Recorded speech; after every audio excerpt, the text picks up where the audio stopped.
everyone, welcome back to my channel. It's Allie, and today I'm feeling a bit spicy. I'm feeling like giving up control. So what I'm gonna do is spin a wheel and it'll decide which book I'm going to be reading that is the next book in a series that I'm currently reading. Does that make sense? Okay, so what I've done is I've gone through my physical TBR and I've just had a look at the books that are either sequels or like third or fourth or whatever in it. They're in a series, and I've listed them and I've put them in a spin the wheel custom generator situation, and that's going to be what this vlog is. I don't know how many sequels or books in series I'm going to read in this vlog. I'm aiming for at least one because some of these books are a bit of a doozy. So we're gonna aim for one, and whatever happens, happens. I'm going to, I apologize for that. I'm going to start recording my screen soon to show you the wheel, but I'll quickly talk about the series that I'm in the middle of reading. So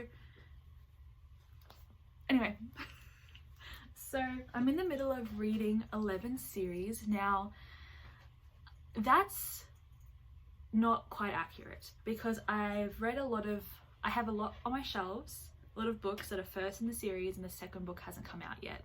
So technically I'm in the middle of many more series, but the ones that have at least 2 or 3 books out that I am currently reading, I'm reading in the middle of 11 of those. So I am up to the second book that's already been out for a while. I'm up to the 3rd book. For some, I'm up to like the 20th book. Like, that's how it is. Obviously, when books... My dog is underneath my desk.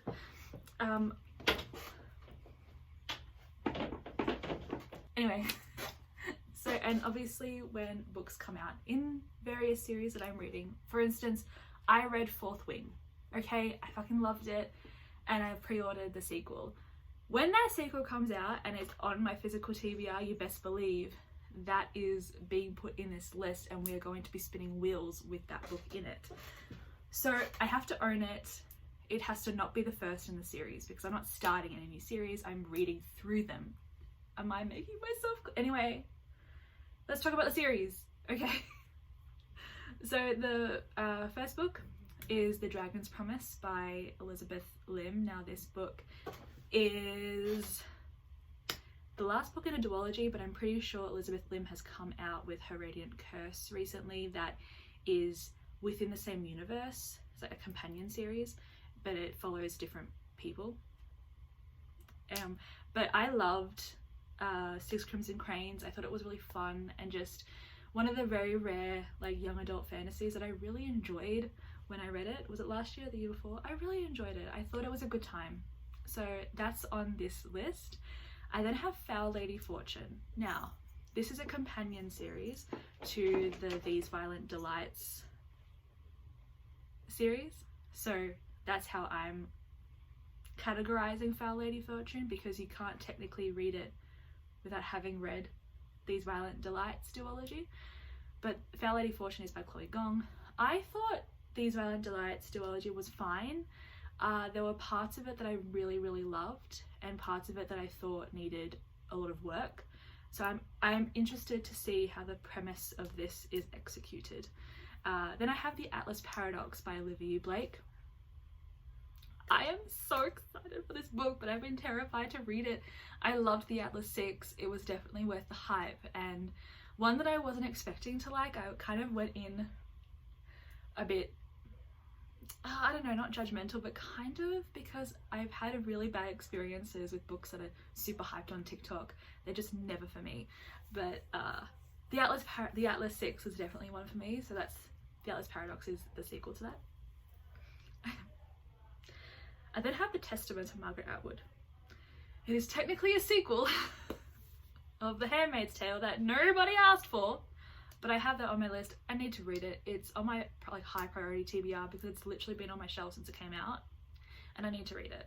And then I have Cursed Crowns by Catherine Squared. It's by Catherine Doyle and Catherine Webb. They're sisters-in-law and they're both named Catherine. I think it's really cute. Anyway, Twin Crowns was just a really fun young adult fantasy novel. Okay, it's about two twins. One doesn't know the other exists. The other one definitely knows that the other exists. One's a princess, one's in exile because they're a bunch of witches. And it's just, it was fun. I think it's meant for like a young adult audience, but at the same time, I just think it was a really good time. I really enjoyed, I forgot one of the main characters' names, but she's quite unlikable in the beginning, and the development that she goes through, like, I just think it's really, really well written for a young adult fantasy. And I don't know, I had fun with Twin Crowns, and I was able to fly through it. So I'm really excited for Cursed Crowns. I think it's going to be just a good time. You know, I kind of, now when I pick up, the very rare occasions when I pick up a young adult fantasy novel, it's because I want to have a good time, but I'm very picky. Then the next one I have is Bring Up the Bodies by Hilary Mantel. I reread Wolf Hall earlier this year for the purpose of finally finishing off this trilogy. So Bring Up the Bodies is book 2, and it's significantly shorter than the third book in this series, which is very exciting. But I really want to finish this trilogy. So this, I'm doing something about it, aren't I? And then I have Something Spectacular by Alexis Hall. This is book 2 in the Something Fabulous series. I don't know what the series is called, but the first book was Something Fabulous, and it was a romp. Okay, it was ridiculous, queer, like historical romance. Like it's very silly and very overdramatic, and still so wonderful, and I loved it a lot. So Something Spectacular follows a character that we meet in Something Fabulous, and it's their story. I just love Alexis Hall's work. Alexis Hall does like the really, you know, serious, like romance writing, but also the absolute ridiculous. Like, they do no wrong, okay? And then one of my most anticipated books of the year is Resonance Surge by Nalini Singh. This is book 5,000,002 in the Side Changeling series. I love this series. I hope she never stops writing the series. But we follow one of the bear changelings. Well, it's a twin, the twins. I love them. And then Archangel's Resurrection is also by Nalini Singh, and it's book 10, 11, I don't know, in the Guild Hunter series. I love that series as well, and it's from one of my favorite characters, Archangel Alexander, which is really hilarious because Alexander is like essentially in like a coma. Archangels are able to go to sleep for extended periods of time. I'm talking like millennia in the Guild Hunter series, and Alexander way back in the day was like, I'm peace out, like I need to go to sleep, I'm tired. But he was woken up through a series of events throughout the Guild Hunter series, I think like 4 books ago, because he needed to wake up. Things were happening, and so it's his story. And I think it's either a second chance romance between him and his like general, who is like, she's a badass, or it's like they were going to be maybe, but then he went to sleep. I don't know, it's gonna be a really interesting little thing. Nalini Singh writes fantastically, as usual.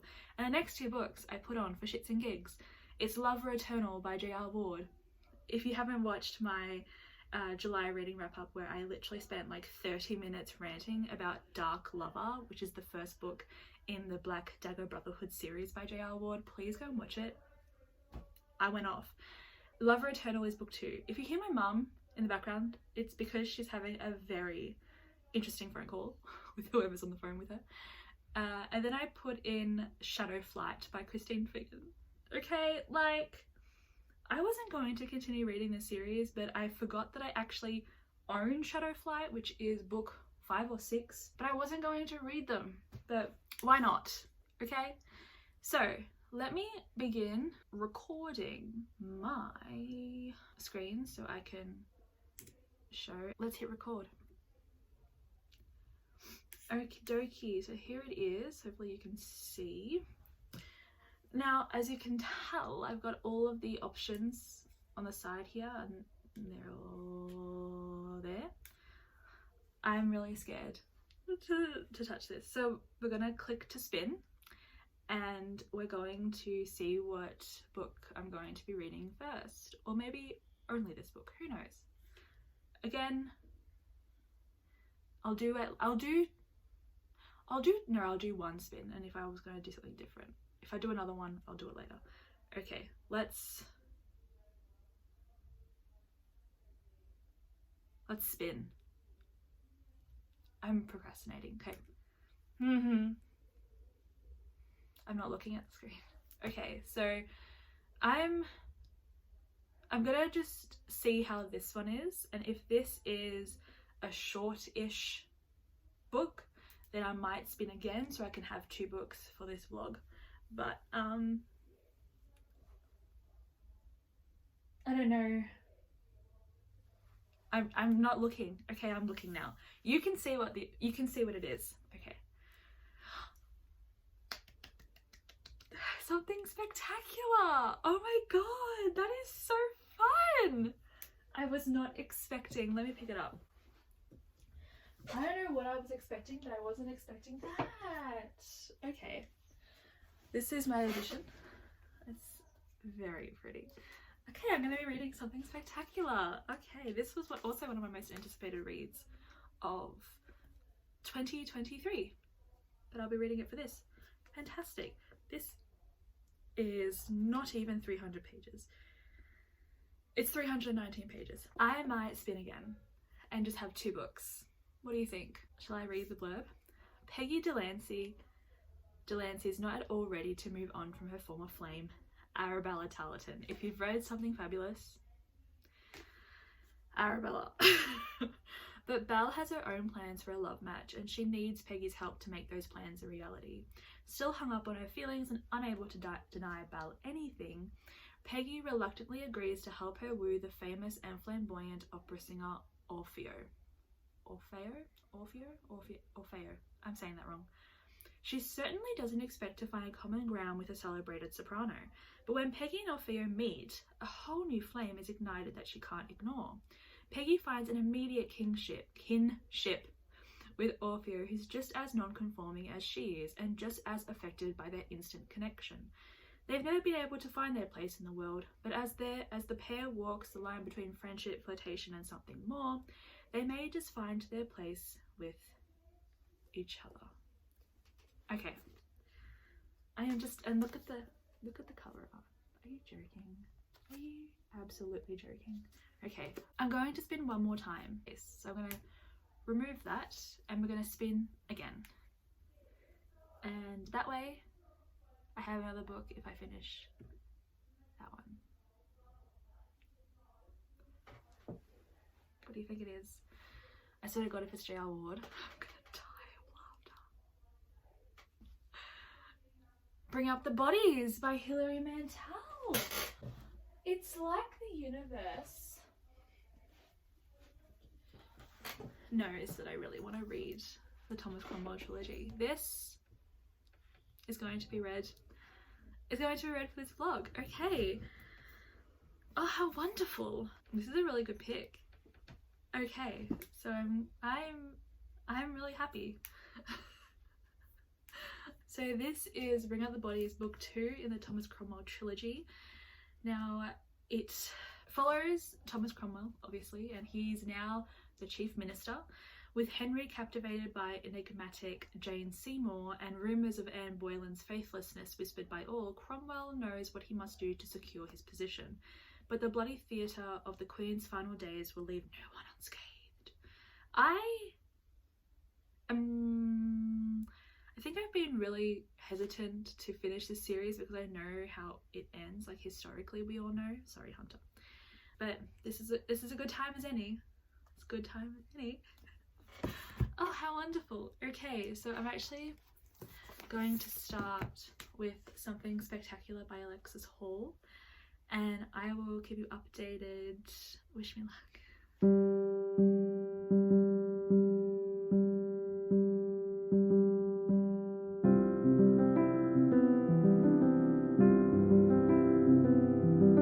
Good afternoon, friends. How are you going? Going well? That's really good. It's really good. I just wanted to do a quick update. You're so... This is not a good look, is it? No, it's not. Oh my Lord in heaven. Hey everyone. Hope you've all been really well. It is currently Friday, the 24th of November, and I wanted to do a quick update regarding the book that I started. I'm not gonna lie to you, actually starting this vlog has taken me months. I have had no motivation to pick this book up, and I think it's because I don't necessarily care about the main character, Peggy, in Something Spectacular by Alexis Hall. It's taken me months to pick this up, absolute months, because I wasn't super interested, to be perfectly frank. Like, Something Fabulous was so awesome and ridiculous and silly and camp, and I loved the main characters. Peggy really had no personality outside of being in love with Arabella. She had literally no other personality trait, and so when I saw that the second book was going to be about her, I was like,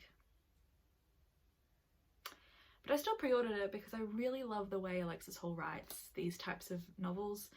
I think they write some of the most beautiful descriptions of things, and their sexual tension that they write between characters is amazing. But again, not really into the main character.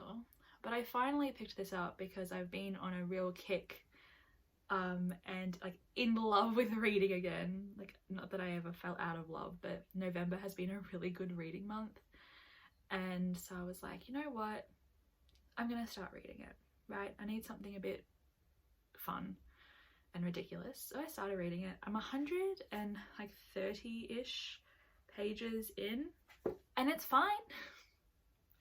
So what we have at like now in this book, Peggy went back to her like country family home just to have some space from Arabella, because she like told Arabella that she loved her, obviously, but Arabella is going through her own like journey of understanding herself and her place in this world, and she's like, Peggy, I don't love you, and I don't think I know what that feels like. And Peggy's like, well, okay, I don't think I can be like a friends with benefits type situation, because I do have feelings for you. I don't think that's fair for me and for you. So Peggy goes away, but then Arabella writes to her and says, you must come urgently, and then Peggy drops everything and goes. I think there's a little bit of like, Belle knows that Peggy will drop everything for her, and it wasn't an emergency. It was more just like Belle fixating on a figure, on a person, with the belief that maybe they will be the ones who will like cure her of her inability to feel love. Now I'm using like the like wording that Arabella uses, because Arabella thinks that something is fundamentally wrong with her, and so I do hope we get her story, because it feels like the past two books has used like her story as a catalyst for another story. Anyway, so Peggy's like, oh, for fuck's sake, this isn't an emergency. But they go to this like soiree situation where this person that Arabella is fixated on is performing, and this person is Orfeo, and they're a soprano, opera singer, but they're also a castrato, which is something that was done to men or like boys. It's like a sort of castration, but not fully. I think it's just their testicles that were cut off in order to maintain kind of like that purity of voice, supposedly, that boys have before puberty. I don't know much about castrati, but I know it is something that was a thing, and it was condoned by like the Pope. Was it, did priests do it? Were the priests the one that who did the procedure? I don't know. Anyway, that's Orfeo. And Orfeo has a really like intense reputation because they're incredible. Like, they're an incredible singer and they're non-conforming, and so their story is fascinating. Like, if this was purely from the perspective of Orfeo, I think it would have made this a bit more interesting because Orfeo is the star of the show. Like, I continue reading because I want to see them. They are so fascinating, but they're also so sexy. Like, they have this innate like sexiness. Like, everything they do is just so gosh darn awesome, and I really love them. And so Orfeo and Peggy meet, and it's kind of like a mutual like, I see you, which was really beautiful. It was really cool. And also I think an immediate sort of like attraction situation happening. And I think that Alexis Hall is incredible in writing that sort of tension. And then you have, you know, Belle like, oh, you know, Orfeo invited you over, like, can you go and like drop my name and talk about me, kind of thing. And Peggy's like, oh, fine. She goes to Orfeo's place, and Orfeo is essentially like patroned by, I forgot the dude's name, but I think it's a very exploitative arrangement, and I think we're going to get into that later on in the book. I think there's gonna be more conversation about Orfeo's position in society, but also as a soprano castrato person. So Peggy goes, Orfeo's like, you're the only person that I really feel connected to here, like, let's play with this. And Peggy's like, you'll never love me, because like Orfeo is very open that music is their number one love, right? I think they like literally say like, my balls were cut off for this, like this is my life. And Peggy's like, well, I can't do that, because for me, feelings very much get involved when sex is involved, and I don't want another heartbreak. So Peggy like really just is like, no, which good on her, because she is very much like placing down the boundaries. And also even though Peggy doesn't necessarily identify, like we would say that Peggy is non-binary, she goes by she, her pronouns at the moment. Where I am, so that's that, and that's where I am. I don't really know what else to say. I don't feel compelled to read this in a similar way that I felt compelled to read Something Fabulous. I think again, maybe I think it's because I've never really cared about Peggy. She was just always there. I really wish this was from the perspective of Orfeo, because that would have been chef's kiss, right? At least I started, and I want to finish this like this weekend.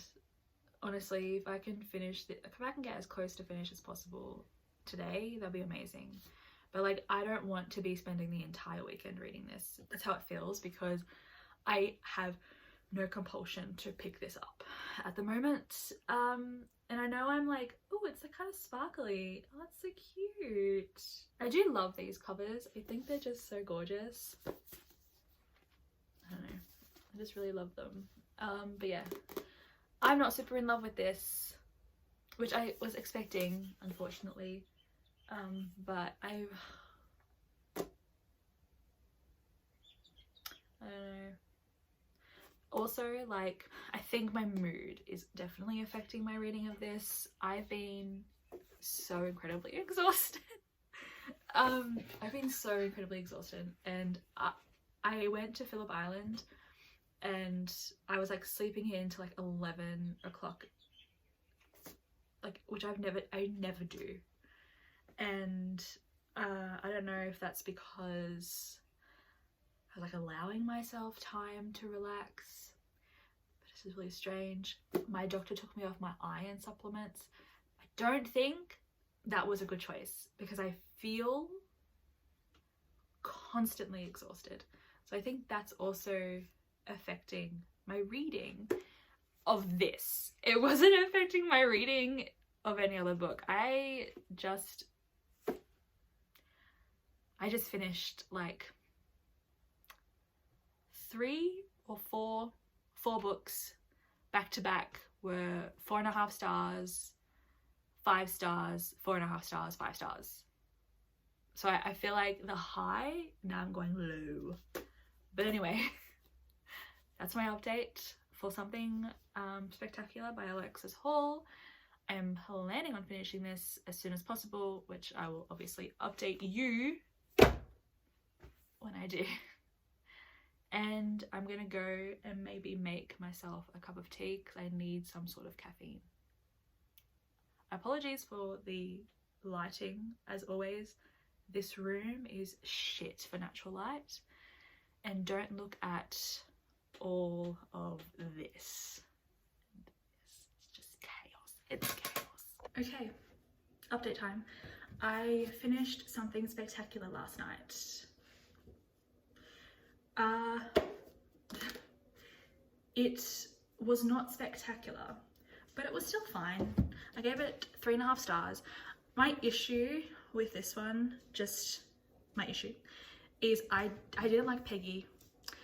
Oh no, that's a bit too harsh. I did like her. That was my dog, sorry. I did like her, okay? But there were aspects of her character that really frustrated me. Orfeo is really open in the beginning, saying that like music is my life. I sacrifice a lot for it, and they have very clear boundaries, I should say. Like, this is not a happy ever after, this is just like a happy for now, and if you're not okay with that, then maybe we shouldn't continue. But Peggy's like, no, it's fine. But then, and like, yes, Orfeo has been told all of their life that that's all they're good for. So like, I understand why Peggy was like kind of pushing for Orfeo to understand that they can be like, you know, an end game situation. Like, this could be really like a wonderful aspect of their life, like their relationship together, and it can be a happy ever after. But I felt that Peggy didn't really respect Orfeo's boundaries at all, and was constantly butting up against them, and constantly being like, oh, but like on one hand saying, yeah, I understand, like, I'm happy just to have you for like right now, and then like in the same breath, like, why don't you want to have me? Like, this could be a cool, like a good thing, like, why don't you believe in us, kind of thing. It was just really annoying. It was just constantly like pushing their boundaries, and they were really clear, and it was just frustrating. And it almost felt that Orfeo at one point was just like, you're right. And like, I don't know, it was just kind of not fun to read, really. And then there was another point where Orfeo and Peggy like have moved in together, and they're having like this, you know, grand party that they're hosting, and then Orfeo's like patron, so to speak, comes back, who was from, like, he was overseas at the time. He comes back and like Orfeo drops everything.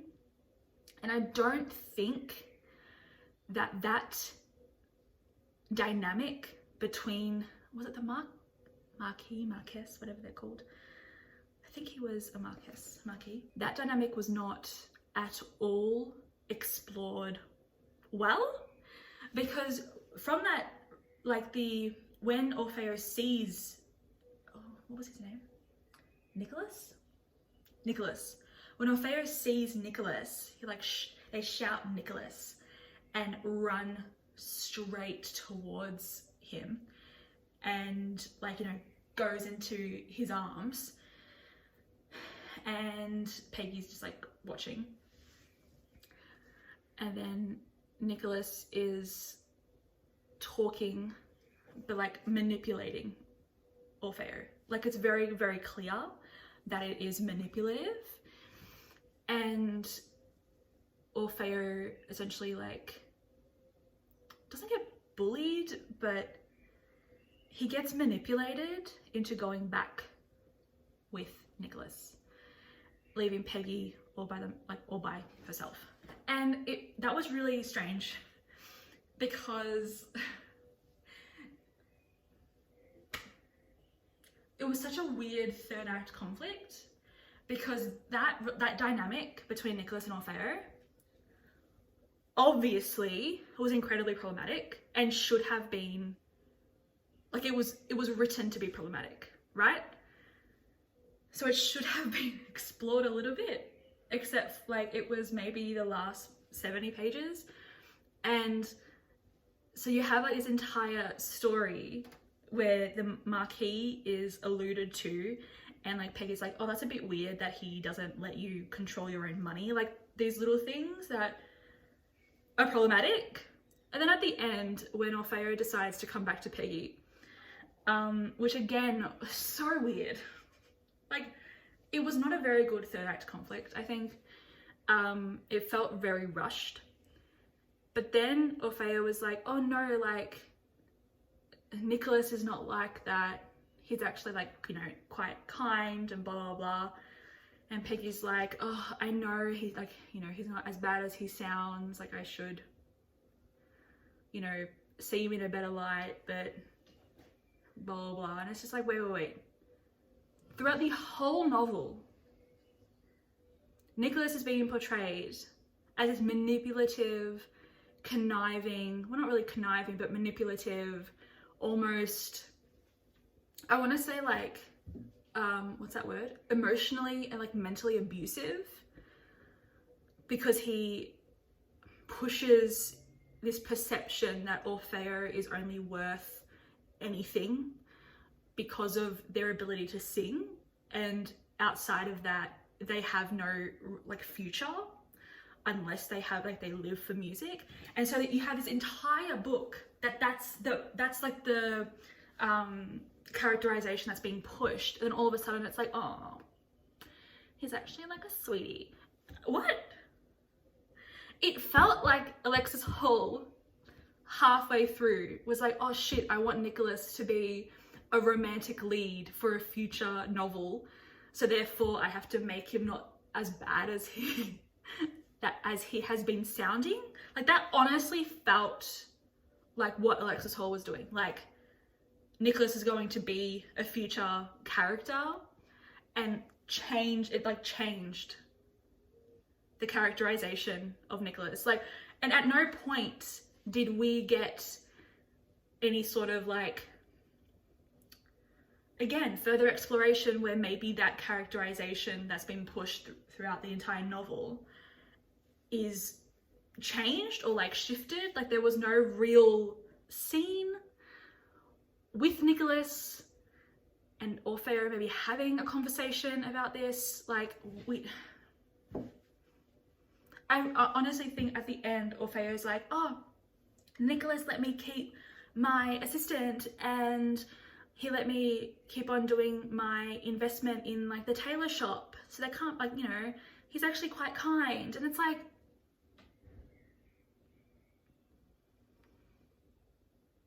because it was weird, and I don't know, maybe I'm reading too much into it, and it was meant to be it was meant for us as the readers to be like, no, don't believe that.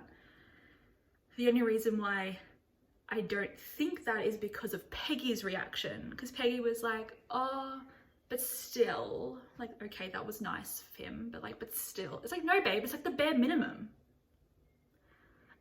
It was, yeah, that entire aspect was weird. The whole Orfeo going and then coming back was like, again, not, I don't think it was written well. And like it wasn't even like a dramatic thing, you know how something fabulous, it really leaned into the drama and the ridiculousness and the camp, and it was so much fun. This one was not like that. I think it was still funny in parts, because Alexis Hall is very, very funny and beautifully written, and the representation was gosh darn incredible, right? But I think it was just Peggy's character, and Orfeo needed more time for them. You know, like Orfeo was the most interesting character in this entire fucking novel, and I think it was a real shame that we didn't get their perspective at all, or even just more time with them, because all of a sudden they're in love, and I'm like, when did this happen? Orfeo's like to Nikki, oh, but I love Peggy. It's like, babe, you have constantly been saying that you don't want a happy, like you don't see a future. And again, that could be like a psychological thing, and like, okay, I get it, but I don't know, it was just not, I don't know, it was just written well, it wasn't written well for me. But I still had a fun time. I just think Peggy was boring to read from. I enjoyed meeting the two men from the prison. Really liked them, thought they were interesting. Again, they were more interesting than fucking Peggy. I just think Peggy just wasn't main character material. Okay? They weren't, I don't know, it was just not fun. But again, I don't know if I've made it clear, but Orfeo is gender non-conforming, and there was a lot of exploration of Peggy like discovering herself and like being able to look in the mirror and be like, that is me. I am me, like that is me, which was really beautiful. And Orfeo and Peggy being able to like look at each other and be like, we connected, that was really cool. But it wasn't my favorite, and I'm really disappointed, but I will continue reading the series because I think it's a really fun series. I'm hoping that Sir Hawley gets his own book, because what the fuck is happening with him? I feel so sorry for him. So yeah, 3.5 stars. Still a good time. I think like the representation and the writing and the funniness really is well worth the read. So I do recommend this, but I just think in comparison to something fabulous, it doesn't necessarily like reach that level for me, because I wanted more. I don't know what I wanted more of, but the weird like last 100 pages, I don't know, it was just the weird third act conflict, and it was Nicholas, like the Marquis, and Peggy just like not really understanding Orfeo's boundaries. Like, have a conversation. I don't know. Anyway, I'm gonna go read the other book now. So I got food poisoning again.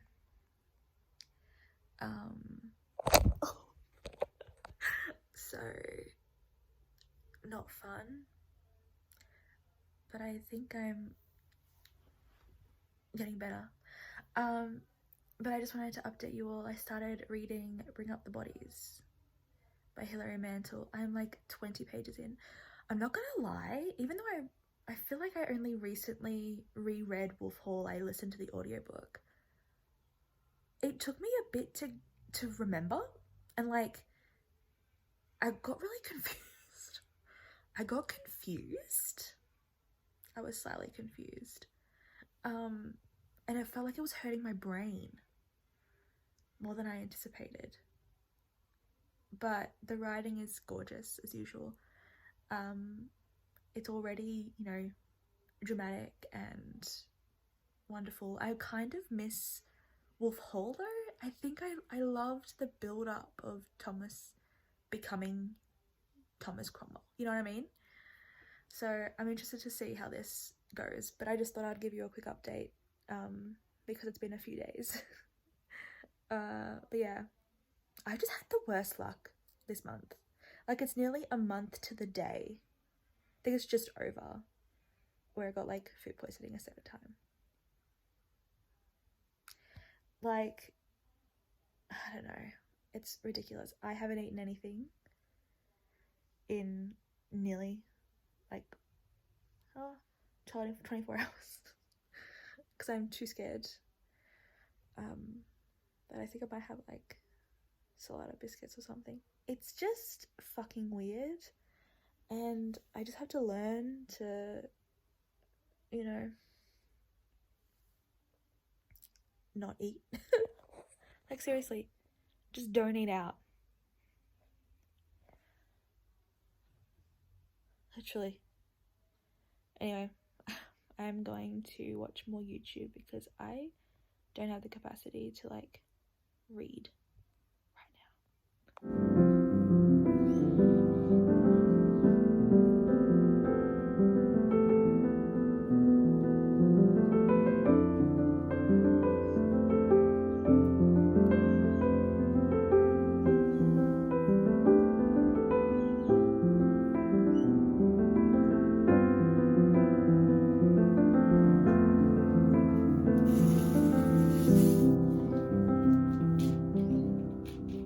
Afternoon, friends. It is, you are crooked. It is the afternoon on a Friday, and I really do not have the energy to do work. I have been sitting here staring at my screen, oh my god, for like 4 hours. Let me just close this. Like, it's absolutely ridiculous. And I've been messaging Hannah, and I'm like, Hannah, I'm struggling to work, and maybe it's not just a me thing because Hannah's also struggling today. I think it's just, this week has been weird, hasn't it? I don't know, energetically feels like it's been weird, but I'm not here to tell you my woes of my work day. Bring out the bodies. I haven't updated you, I don't think, since I started this. Oh my god, look, I rubbed out the hawk or the eagle, whatever it's called. How embarrassing. So the one bad thing about like the foiling, they rub off just so easily. Oh no, now it honestly looks a bit more ominous, so that's kind of cool. But I think the last time I updated you all on this book was when I was sick and I just started reading it. I have since finished it. I loved it. I think I either gave it 5 stars or 4.5 stars. I feel like I'm just gonna up it to 5 because it provided me the same sense of awesomeness that Wolf Hall did. I think Wolf Hall will always have a very oh sorry, if you don't know what this is, I don't know if I explained it, but this is book 2 in the Thomas Cromwell trilogy by Hilary Mantel, Wolf Hall being the first book. Wolf Hall, for me, I think will always be my favourite. Well, I have one more to go, but will always be my favourite up until this point because I love seeing the way Thomas Cromwell becomes Thomas Cromwell. Like, from no one to the right-hand man of the king. Like, I just think that is so fascinating. This one is a lot more political. There's a lot more shenanigans happening. Thomas Cromwell is actively, but like covertly, doing his thing behind the scenes to push Henry towards Jane Seymour, because this is the book where Anne gets executed. And I also think the way that Hilary Mantel writes about women, because obviously it's from the perspective of a man, Thomas Cromwell, who won't necessarily be commentating on the position of women because it doesn't really affect him. But through him and the way that the men that he surrounds himself with, who are all, you know, leadership, the way they talk about women, the way that women are so easily like puppets to men's whims was so fucking like, it makes you furious, but it's also just like, oh my god, like it's written so beautifully that you're just sat down in awe, basically, throughout this entire book. But I really loved the way that Mantel like focuses on the women, even though Thomas's perspective is not one that's necessarily like critiquing it. He's actually utilizing it to his advantage, but makes me really interested in Anne as a figure, as a historical figure, because the way that she's been conceived of in this, as well as just like in the records that are written by men, makes me really interested to see like who she is. And I don't know, she fascinated me. Like, she's such an engaging character, and I wish we had a bit more of her in this one. I feel like she was a bit pushed aside in this, which is understandable because Henry is like, you know, he's too busy fucking other women, right? Which I found so fucking hilarious. So this is what it just like, it makes you angry, because the way that they get Anne is through her adultery, and it's like, are we forgetting that Henry doesn't know how to keep it in his pants?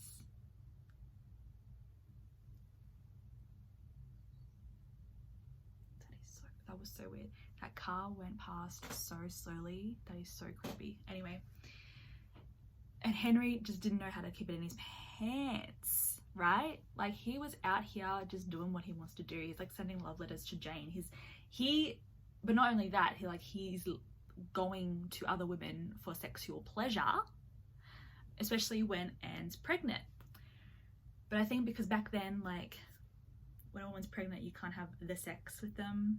It was considered like the baby's going to, it's not good for the baby, as if that excuses the men.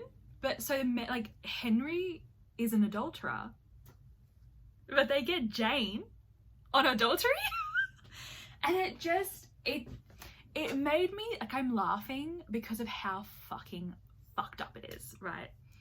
But then there's also, I don't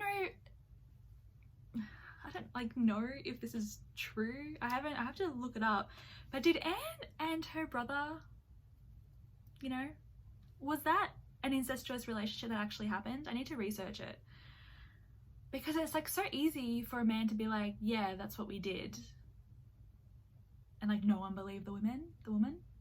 I don't know, it was just really fascinating. But it was so action-packed, even though it was so political. Like, that was why it was so action-packed, is because of all these things that are happening in the background. It's just so fucking fascinating. And the way Hilary Mantel foreshadows, oh my god, like, obviously we all know, and like, Hilary Mantel is writing this knowing that Thomas Cromwell gets executed as a traitor. And so like, the way that she weaves in this sense of foreshadowing of like how flighty Henry can be, and how like easily able his affection for you to like dwindle or whatever, like that kind of instability on Henry's part, like, and the foreshadowing of like Thomas's future position, like, exceptional, absolutely exceptional. I really like the way that Hilary Mantel has written Thomas Cromwell overall, but especially in this one, I feel like Thomas Cromwell is waiting for the shoe to drop, because he's almost expecting that because of just Henry's character. It was so fucking good. It was so good. 5 stars. I feel like in comparison to Wolf Hall, it's more of like a 4.5 star, but I'm gonna just up it to 5 star, like I said, because this is so good. Like, there was at no point like a downward sort of trajectory from Wolf Hall to Bring Up the Bodies. They're very, very on the same level, like writing quality, characters, that little sense of like the speculative, it's just such a good historical fiction series. No wonder it is so beloved, because there's a reason for it. As someone who doesn't necessarily read a lot of historical fiction anymore, especially like historical fiction that's not a romance, like fantasy, like this is just like perfect. It's perfect. And I loved it a lot. So that is the end of this vlog. I was gonna do another book, but I think we'll keep it to 2 because I want this to become a kind of a regular series coming into the new year. That's why the first episode is in December, because just to start us off, because I got too excited, I couldn't wait. But we read 2 books, one a 5-star read and the other a 3.5-star read, which was Something Spectacular and Bring Up the Bodies. 2 books that were both actually the second books in a series. One was a 2023 release, one was released a few years ago. That's just been sitting on my shelf after I read Wolf Hall in 2020, I think. And both really excited to have read. But yeah, that's the vlog. Really hope you enjoyed. I can't wait to do this again, because I love having no control over what I read. I think that's what I realized. Like the TBR jar, which I know I haven't done in a few months. It's because I didn't want to read the book that I chose. Anyway, but don't worry. The TBR jar, this vlog where I use like the spinning wheel, I just find it really fun to have no control and just to have to read, because these are books that supposedly, right, I want to read them all. And so being able to just like randomly pick up books, it's fantastic. But thank you so much for joining me on this journey. That's my dog. He just did a big sigh because he's had a very, very busy day, absolutely doing nothing. Yes, okay, so I hope you're as excited as me for this brand new series to my channel.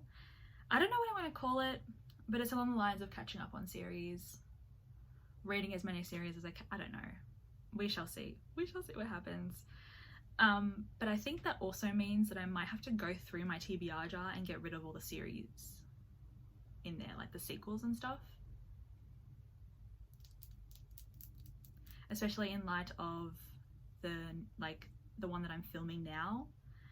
I started filming that a few months ago and it's actually a sequel. So I feel like I need to take out the sequels and the books in the series and have that, you know what I mean? Like have an actual delineation. Just compartmentalize series and standalones. Maybe, we'll see if I can be bothered doing that. Anyway, thank you so much for watching. Have a great day or evening or afternoon, wherever you are in the world. Take care, stay safe, and happy reading as always, friends. Bye.